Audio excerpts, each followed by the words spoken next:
ಈ ದಿನದ ನಮ್ಮ ಆಳವಾದ ಚರ್ಚೆಗೆ ಸ್ವಾಗತ. ಇವತ್ತು ನಾವೊಂದು ಬಹಳ ಕುತೂಹಲಕಾರಿ ಅಂದ್ರೆ ತುಂಬಾನೇ ಗಹನವಾದ ವಿಷಯದ ಬಗ್ಗೆ ಅಧ್ಯಯನ ಮಾಡ್ತಾ ಇದ್ದೀವಿ. ಹೌದು, ಇದು ಸಾಮಾನ್ಯವಾದ ವಿಷಯ ಅಲ್ಲ. ಭಾರತೀಯ ತತ್ವಶಾಸ್ತ್ರದ ಆಳಕ್ಕೆ ಇಳಿಯುವಂತಹ ಒಂದು ಪ್ರಯತ್ನ ಅಂತಾನೆ ಹೇಳ್ಬೋದು. ಖಂಡಿತ. ನಮ್ಮ ಕೈಯಲ್ಲಿರೋ ಇಂದಿನ ಮೂಲ ಸಾಮಗ್ರಿ ಬಂದು ಶಿವಮೊಗ್ಗದ ಶ್ರೀಮತಿ ವಿದ್ಯಾ ಭಾರತಿ ಮೆಮೋರಿಯಲ್ ಟ್ರಸ್ಟ್ ಅವರು ಪ್ರಕಟ ಮಾಡಿರೋ ಗ್ರಂಥಮಾಲಾ 3 ಆಧ್ಯಾತ್ಮ ಜ್ಞಾನದ 23ನೇ ಸಂಚಿಕೆ. ನಿಖರವಾಗಿ ಹೇಳಿದ್ರಿ. ಈ ಸಂಚಿಕೆಯ ಮುಖ್ಯ ಉದ್ದೇಶನೇ ನಾರದ ಭಕ್ತಿ ಸೂತ್ರದ 13ನೇ ಸೂತ್ರವನ್ನ ಆಳವಾಗಿ ವಿಶ್ಲೇಷಣೆ ಮಾಡೋದು. ಹೌದು ಅಲ್ವಾ? ಕೇವಲ ಭಕ್ತಿ ಅಂದ್ರೇನು ಅಂತ ವ್ಯಾಖ್ಯಾನ ಮಾಡೋದು ಮಾತ್ರ ನಮ್ಮ ಇಂದಿನ ಗುರಿಯಲ್ಲ. ಬದಲಾಗಿ ಆಧ್ಯಾತ್ಮಿಕ ಸಾಧನೆಯಲ್ಲಿ ಈ ನಿಯಮಗಳ ಅಂದ್ರೆ ಶಾಸ್ತ್ರಗಳ ಪಾತ್ರ ಏನು, ನಿಜ, ಮತ್ತು ಮನುಷ್ಯನ ಮನಸ್ಸಿನೊಳಗೆ ಗುಪ್ತವಾಗಿ ಅಡಗಿರೋ ಪ್ರವೃತ್ತಿಗಳನ್ನ ಈ ನಿಯಮಗಳು ಹೇಗೆ ನಿಯಂತ್ರಣದಲ್ಲಿ ಇಡ್ತವೆ ಅನ್ನೋದ್ರ ಹಿಂದಿನ ಅಚ್ಚರಿಯ ಸತ್ಯಗಳನ್ನ ನಾವಿವತ್ತು ಹೊರತೆಗಿಬೇಕಿದೆ. ಖಂಡಿತವಾಗಿಯೂ. ಆದ್ರೆ ಆ ನಾರದ ಭಕ್ತಿ ಸೂತ್ರದ ಆಳಕ್ಕೆ ಇಳಿಯೋದಕ್ಕೂ ಮುಂಚೆ ಈ ಜ್ಞಾನಗಂಗೆಯ ಹಿಂದಿರೋ ಒಂದು ದೊಡ್ಡ ಹಿನ್ನೆಲೆಯನ್ನ ನಾವು ಅರ್ಥ ಮಾಡ್ಕೊಳ್ಳೇಬೇಕು. ಯಾಕಂದ್ರೆ ಈ ಗ್ರಂಥಮಾಲಾ ಸರಣಿ ಇದೆಯಲ್ಲ, ಅದು ಸಣ್ಣ ಪುಟ್ಟ ಪ್ರಯತ್ನ ಖಂಡಿತ ಅಲ್ಲ. ಓಹೋ, ಅಂದ್ರೆ ಈ ಸರಣಿಯ ಹಿಂದೆ ಬಹಳ ದೊಡ್ಡ ಇತಿಹಾಸ ಇದೆಯಾ? ಹೌದು. ಇದ್ರ ಹಿಂದಿರೋ ಅಧ್ಯಯನಶೀಲತೆ ನೋಡಿದ್ರೆ ಯಾರಿಗಾದ್ರೂ ಆಶ್ಚರ್ಯ ಆಗತ್ತೆ. ಸುಮ್ಮನೆ ಅಂಕಿಅಂಶಗಳನ್ನ ನೋಡೋದಾದ್ರೆ ಈ ಹಿಂದೆ ವಿಷ್ಣು ಸಹಸ್ರನಾಮದ ಬಗ್ಗೆ ಬರೋಬ್ಬರಿ 1752 ಪುಟಗಳ, ಅರೆ, 1700 ಪುಟಗಳ? ಹೌದು, 8 ಕೃತಿಗಳನ್ನ ಗ್ರಂಥಮಾಲಾ 1 ಆಗಿ ಪ್ರಕಟ ಮಾಡಿದ್ರು. ಆಮೇಲೆ ಭಕ್ತಿಯುಕ್ತ ಕರ್ಮಯೋಗ ಮತ್ತು ಜ್ಞಾನಯೋಗದ ಬಗ್ಗೆ 800 ಪುಟಗಳ ಸಂಶೋಧನಾ ಕೃತಿಗಳನ್ನ ಗ್ರಂಥಮಾಲಾ 2 ಆಗಿ ಹೊರತಂದಿದ್ದಾರೆ. ಇದು ಅಗಾಧವಾದ ಮಾಹಿತಿ. ಅಂದ್ರೆ ಜ್ಞಾನದ ಹಸಿವು ಎಷ್ಟಿರಬೇಕು ಅವ್ರಿಗೆ? ಅದೇ ಅಲ್ವಾ ವಿಶೇಷ. ಎಲ್ಲಕ್ಕಿಂತ ಮಿಗಿಲಾಗಿ ಈ 3ನೇ ಸರಣಿಯನ್ನ ಯಾರಿಗೆ ಸಮರ್ಪಣೆ ಮಾಡಿದ್ದಾರೆ ಅನ್ನೋದು ತುಂಬಾನೇ ಮುಖ್ಯ. ಉಡುಪಿ ಜಿಲ್ಲೆಯ ಕೋಟೇಶ್ವರದ ಶ್ರೀ ವೀರಭದ್ರಸ್ವಾಮಿ ದೇವಸ್ಥಾನದಲ್ಲಿ ತಮ್ಮ 14ನೇ ವಯಸ್ಸಿನಿಂದಲೇ ಸತತ 5 ದಶಕಗಳ ಕಾಲ ಅಂದ್ರೆ 50 ವರ್ಷ ಅರ್ಚಕರಾಗಿ ಸೇವೆ ಸಲ್ಲಿಸಿದ ವೇದಮೂರ್ತಿ ಶ್ರೀ ರಾಮನಾಥ ಉಪಾಧ್ಯಾಯ ಭಟ್ಟರು ಮತ್ತು ಅವರ ಧರ್ಮಪತ್ನಿ ಕಮಲಮ್ಮ ಭಟ್ಟರಿಗೆ ಇದನ್ನ ಸಮರ್ಪಿಸಲಾಗಿದೆ. 50 ವರ್ಷಗಳ ಕಾಲ ನಿರಂತರ ಸೇವೆ ಅಂದ್ರೆ ಪ್ರತಿದಿನ ಬೆಳಗ್ಗೆ ಏಳೋದು, ದೇವಸ್ಥಾನದ ಆಚರಣೆಗಳನ್ನ ಚಾಚು ತಪ್ಪದೆ ಮಾಡೋದು, ಎಂತಹ ಶಿಸ್ತು ಅಲ್ವಾ ಅದು? ಖಂಡಿತ. ಆ ತ್ಯಾಗ, ಆ ನಿಷ್ಠೆ ಇದೆಯಲ್ಲ, ಅದು ಸಾಮಾನ್ಯವಾದದ್ದಲ್ಲ. ಬಹುಶಃ ನಾವು ಇವತ್ತು ಚರ್ಚೆ ಮಾಡ್ತಾ ಇರೋ ನಿಯಮಗಳು ಮತ್ತು ಸ್ವಾತಂತ್ರ್ಯ ಅನ್ನೋ ವಿಷಯಕ್ಕೆ ಈ 50 ವರ್ಷಗಳ ಶಿಸ್ತೇ ಒಂದು ದೊಡ್ಡ ಉದಾಹರಣೆ ಅನ್ಸುತ್ತೆ. ಆ ಶಿಸ್ತಿನಿಂದಲೇ ನಾವು ಪಾಠ ಕಲಿಯಬಹುದು. ಬಹಳ ಸೂಕ್ತವಾಗಿ ಹೇಳಿದ್ರಿ. ಅದೇ ಶಿಸ್ತಿನ ತಳಹದಿಯ ಮೇಲೆ ಈ ಪಠ್ಯ ನಮ್ಮನ್ನ ಶ್ರೀ ಮನ್ಮಧ್ವಾಚಾರ್ಯರ ಸಿದ್ಧಾಂತದ ಮೂಲಕ್ಕೆ ಕರೆದುಕೊಂಡು ಹೋಗುತ್ತೆ. ನಮ್ಮ ಪರಂಪರೆಯ ಶೈಲಿ ಹೇಗಿರುತ್ತೆ ಅಂದ್ರೆ ದೊಡ್ಡ ಜ್ಞಾನವನ್ನ ಬಹಳ ಸಂಕ್ಷಿಪ್ತವಾಗಿ ಹೇಳೋದು. ಅಂದ್ರೆ ಸೂತ್ರಗಳ ರೂಪದಲ್ಲಿ. ಹೌದು. ಮಧ್ವಾಚಾರ್ಯರು ಬರೆದ 37 ಸರ್ವಮೂಲ ಗ್ರಂಥಗಳ ಸಾರವನ್ನ ಶ್ರೀ ವ್ಯಾಸತೀರ್ಥರು ಒಂದೇ ಒಂದು ಶ್ಲೋಕದಲ್ಲಿ ನವಪ್ರಮೇಯ ರತ್ನಮಾಲಾ ಅಂತ ಕ್ರೋಢೀಕರಿಸಿದ್ದಾರೆ. ಕೇವಲ 9 ತತ್ವಗಳಲ್ಲಿ ಇಡೀ 37 ಗ್ರಂಥಗಳ ಸಾರಾನ? ವಾವ್! ಹೌದು. ಆ 9 ತತ್ವಗಳು ಯಾವುದು ಅಂದ್ರೆ ಹರಿಯೇ ಸರ್ವೋತ್ತಮ, ಜಗತ್ತು ಸತ್ಯ, ಭೇದವೂ ನಿಜ, ಜೀವರು ಹರಿಯ ಅನುಚರರು, ಆಮೇಲೆ ಜೀವರಲ್ಲಿ ಉಚ್ಚ ನೀಚ ಭಾವ ಇದೆ, ಸರಿ, ನಿಜ ಸುಖದ ಅನುಭವವೇ ಮುಕ್ತಿ, ಅಮಲ ಭಕ್ತಿಯೇ ಮುಕ್ತಿಗೆ ಸಾಧನ, ಪ್ರತ್ಯಕ್ಷ ಅನುಮಾನ ಆಗಮಗಳೇ ಪ್ರಮಾಣ, ಮತ್ತು ಹರಿಯು ವೇದಗಳಿಂದ ಮಾತ್ರ ತಿಳಿಯಲ್ಪಡುವನು. ಒಂದು ನಿಮಿಷ, ನನಗಿದನ್ನು ಕೇಳ್ತಾ ಇದ್ರೆ ಒಂದು ಅದ್ಭುತವಾದ ಹೋಲಿಕೆ ನೆನಪಾಗ್ತಾ ಇದೆ. ಹೇಳಿ. ಇದನ್ನು ನೋಡಿದ್ರೆ ನಾವು ಒಂದು ಬೃಹತ್ ಅರಮನೆಯನ್ನ ಕಟ್ಟೋಕ್ ಮುಂಚೆ ಭೂಮಿಯ ಆಳದಲ್ಲಿ ಅತ್ಯಂತ ಭದ್ರವಾದ ಬುನಾದಿ ಹಾಕ್ತೀವಲ್ಲ, ಹಾಗೆ ಅನಿಸ್ತಾ ಇದೆ. ಈ 9 ತತ್ವಗಳು ಆ ಬುನಾದಿ ಇದ್ದಾಗೆ. ಅದ್ಭುತವಾದ ಕಲ್ಪನೆ. ಮತ್ತು ಇದರಲ್ಲಿ ಆ 7ನೇ ತತ್ವ ಇದೆಯಲ್ಲ, ಅಮಲ ಭಕ್ತಿ ಅಂತ, ಅಂದ್ರೆ ಶುದ್ಧವಾದ ಭಕ್ತಿ. ಅದು ಆ ಅರಮನೆಯನ್ನ ಪ್ರವೇಶ ಮಾಡೋಕಿರೋ ಭವ್ಯವಾದ ಮುಖ್ಯ ದ್ವಾರ ಇದ್ದಾಗಲ್ವಾ? ಆ ದ್ವಾರದ ಒಳಗೆ ಹೋದ್ರೆ ಮಾತ್ರ ನಮ್ಗೆ ಮುಕ್ತಿ ಅನ್ನೋ ಅರಮನೆಯ ದರ್ಶನ ಆಗೋದು. ತುಂಬಾ ಚೆನ್ನಾಗಿ ವಿವರಿಸಿದ್ರಿ. ಅದೇ ಆ ಅಮಲ ಭಕ್ತಿಯ ಕಡೆಗೆ, ಆ ಮುಖ್ಯ ದ್ವಾರದ ಕಡೆಗೆ ನಾವೀಗ ಹೋಗೋಣ. ಭಕ್ತನಾದವನು ದೇವರಲ್ಲಿ ಸಂಪೂರ್ಣವಾಗಿ ಶರಣಾದ ಮೇಲೆ ತನ್ನ ಮನಸ್ಸಿಗೆ ಬಂದಂತೆ, ಅಂದ್ರೆ ಸಂಪೂರ್ಣ ಸ್ವಾತಂತ್ರ್ಯದಿಂದ ಯಾಕೆ ಇರಬಾರ್ದು ಅನ್ನೋ ಪ್ರಶ್ನೆಗೆ ನಾರದ ಭಕ್ತಿ ಸೂತ್ರ 13 ಉತ್ತರ ಕೊಡುತ್ತೆ. ಇಲ್ಲಿ ನನ್ನದೊಂದು ಪುಟ್ಟ ಆದರೆ ಗಂಭೀರವಾದ ಪ್ರಶ್ನೆ ಇದೆ. ಈ ಸೂತ್ರದ ಪ್ರಕಾರ ಅನ್ಯಾಶ್ರಯಗಳನ್ನ ತ್ಯಜಿಸುವುದೇ ಅನನ್ಯತೆ ಅಂತ ಹೇಳ್ತಾರೆ ಅಲ್ವಾ? ಹೌದು, ಬೇರೆ ಆಶ್ರಯಗಳನ್ನ ಬಿಡೋದು. ಆದ್ರೆ ಒಬ್ಬ ಸಾಧಕನಿಗೆ ನಾನು ದೇವರಲ್ಲಿ ಸಂಪೂರ್ಣವಾಗಿ ಶರಣಾಗಿದ್ದೇನೆ ಅಂತ ಅನಿಸಿದಾಗ ಅವನ್ಯಾಕೆ ಈ ಶಾಸ್ತ್ರಗಳ ಕಟ್ಟುಪಾಡುಗಳನ್ನ ನಿಯಮಗಳನ್ನ ಪಾಲಿಸಬೇಕು? ಭಕ್ತಿ ಅಂದ್ರೇನೆ ಪ್ರೀತಿ ಸ್ವಾತಂತ್ರ್ಯ ಅಲ್ವಾ? ಪ್ರೀತಿಯಲ್ಲಿ ಈ ಕಟ್ಟುಪಾಡುಗಳು ನಿಯಮಗಳು ರೂಲ್ಸ್ಗಳು ಯಾಕೆ ಬರ್ತಾವೆ? ಇದು ತುಂಬಾ ಸಹಜವಾದ ಪ್ರಶ್ನೆ. ಅಂದ್ರೆ ಇದು ಭಕ್ತಿಯನ್ನ ಒಂದ್ ರೀತಿ ಕೃತಕ ಮಾಡಲ್ವಾ? ನಾವೇನು ಆಫೀಸ್ ರೂಲ್ಸ್ ಫಾಲೋ ಮಾಡಿದಾಗ ಆಗಲ್ವಾ? ಖಂಡಿತ ಎಲ್ಲರಿಗೂ ಇದೇ ಅನುಮಾನ ಕಾಡೋದು.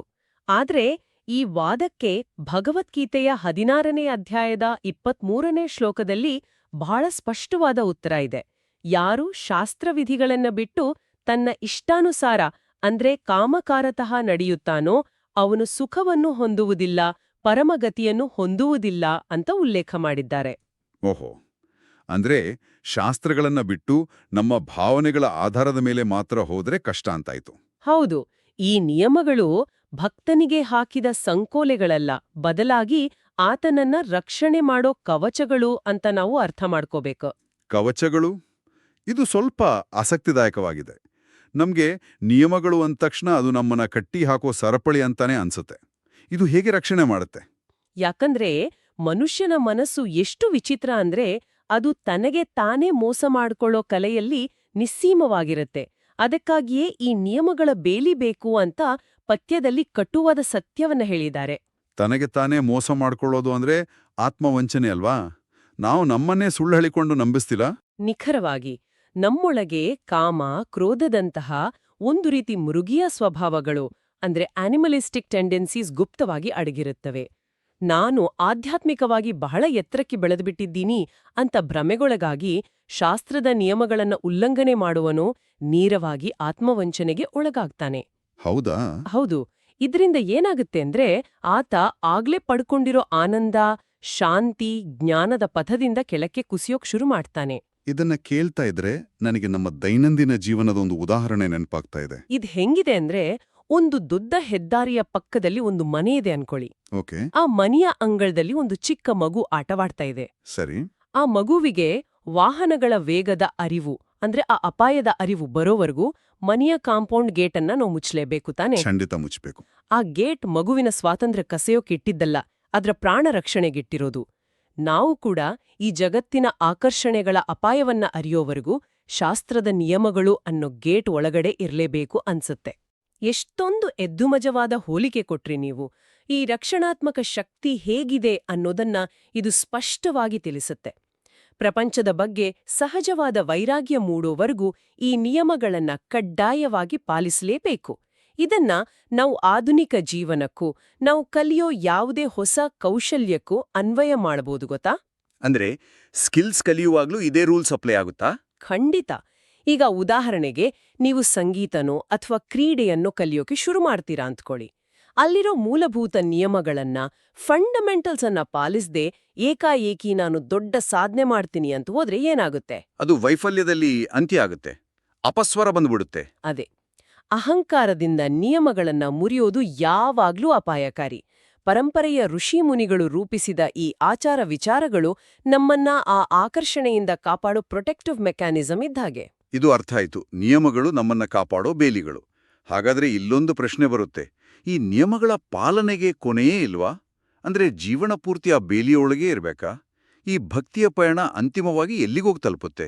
ಪಠ್ಯದಲ್ಲಿ ಇದರ ಬಗ್ಗೆ ಬಹಳ ಸ್ಪಷ್ಟವಾದ ವಿವರಣೆ ಇದೆ. ಈ ನಿಯಮಗಳಿಗೂ ಒಂದು ಮಿತಿ ಇದೆ.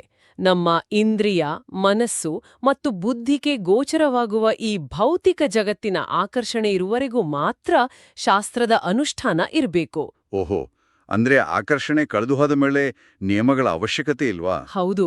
ಒಮ್ಮೆ ಆ ಪರಮಾನಂದದ ಅನುಭವ ಆದ ಮೇಲೆ ಈ ನಿಯಮಗಳ ಹಂಗು ಇರೋದಿಲ್ಲ. ನಾರದರು ಮುಂದಿನ ಸೂತ್ರದಲ್ಲಿ ಇದರ ಸುಳಿವನ್ನು ಕೂಡ ನೀಡಿದ್ದಾರೆ ಅಂತ ಪಠ್ಯ ಹೇಳುತ್ತೆ. ಅರೆ, ಎಂಥ ಆಶ್ಚರ್ಯದ ವಿಷಯ ಇದು. ಆರಂಭದಲ್ಲಿ ಭಕ್ತ ಮತ್ತು ಭಗವಂತ ಇಬ್ಬರು ಬೇರೆ ಬೇರೆ, ಅಂದ್ರೆ ಆ ದ್ವೈತ ಭಾವ ಇರುತ್ತೆ. ಮಾನವ ದೇವರನ್ನ ತಾಯಿ, ತಂದೆ, ಯಜಮಾನ ಹೀಗೆ ವಿವಿಧ ಸಂಬಂಧಗಳ ಮೂಲಕ ಆರಾಧನೆ ಮಾಡ್ತಾನೆ. ಹೌದು, ಅದು ಆರಂಭದ ಹಂತ. ಆದ್ರೆ ಭಕ್ತಿಯ ತುತ್ತು ತುದಿಯಲ್ಲಿ ಎಲ್ಲಾ ಭೇದಗಳು ಅಳಿದು ಹೋಗಿ ಆರಾಧ್ಯ ದೈವದ ಜೊತೆ ಸಂಪೂರ್ಣ ಏಕತೆ ಸಾಧಿತವಾಗುತ್ತೆ ಅಲ್ವಾ? ಮಾನವ ದೇವರ ಕಡೆಗೆ ನಡೆದರೆ ದೇವರು ಮಾನವನ ಬಳಿಗೆ ಬಂದಂತೆ ಭಾಸವಾಗತ್ತೆ. ಅದೇ ಇದರ ಸೌಂದರ್ಯ. ನೀವೇ ಯೋಚನೆ ಮಾಡಿ, ಆರಂಭದಲ್ಲಿ ಎಷ್ಟೊಂದು ಕಟ್ಟುಪಾಡುಗಳು, ಕಠಿಣ ನಿಯಮಗಳು, ಆದ್ರೆ ಅದರ ಅಂತಿಮ ಘಟ್ಟ ಮಾತ್ರ ಸಂಪೂರ್ಣ ಪ್ರೇಮ, ಬಂಧನವಿಲ್ಲದ ಸ್ವಾತಂತ್ರ್ಯ ಮತ್ತು ಭಗವಂತನೊಂದಿಗಿನ ಬೆರಗಾಗಿಸುವ ಐಕ್ಯತೆ. ನಿಜಕ್ಕೂ ಇದು ಅದ್ಭುತವಾದ ಪಯಣ. ನಾವು ಕಟ್ಟುಪಾಡುಗಳಿಂದ ಶುರು ಮಾಡಿ ಅಂತಿಮವಾಗಿ ಆ ಕಟ್ಟುಪಾಡುಗಳನ್ನೇ ದಾಟಿ ಅನಂತವಾದ ಸ್ವಾತಂತ್ರ್ಯನ ಪಡಿತೀವಿ.